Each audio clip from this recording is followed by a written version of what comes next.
Hi, our second source is the criminology and criminal justice.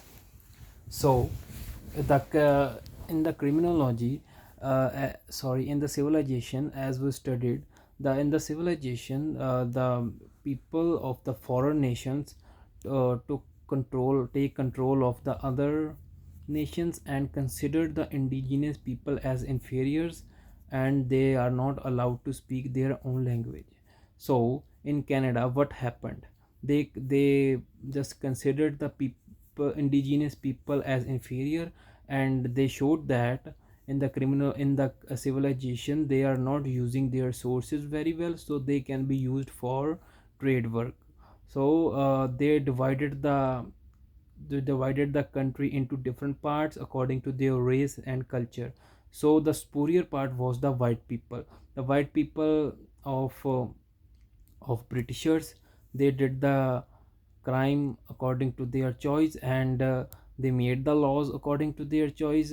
And in Canada, there were three societies. First of all was Britishers, second was of France, and third one was the indigenous. So indigenous people had to become slave of that country. They had to do work for the Britishers, and Britishers implemented their own laws. They implemented their own police, which uh, which were used to impose the law system in whole over the country in the civilization.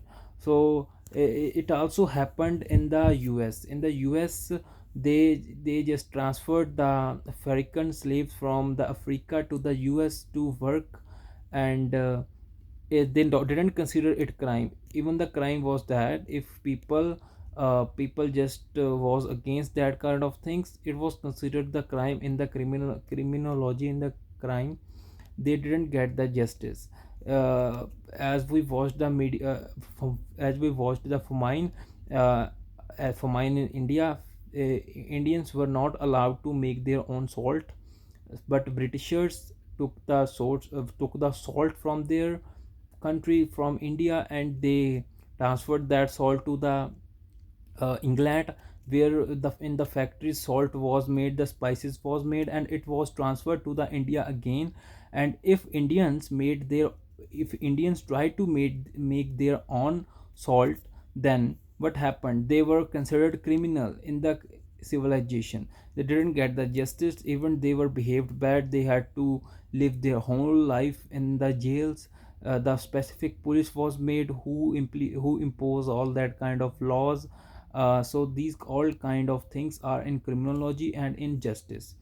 uh, as in Canada, they made the community schools for the indigenous people, where indigenous people were kept in the schools for many years in the civilization.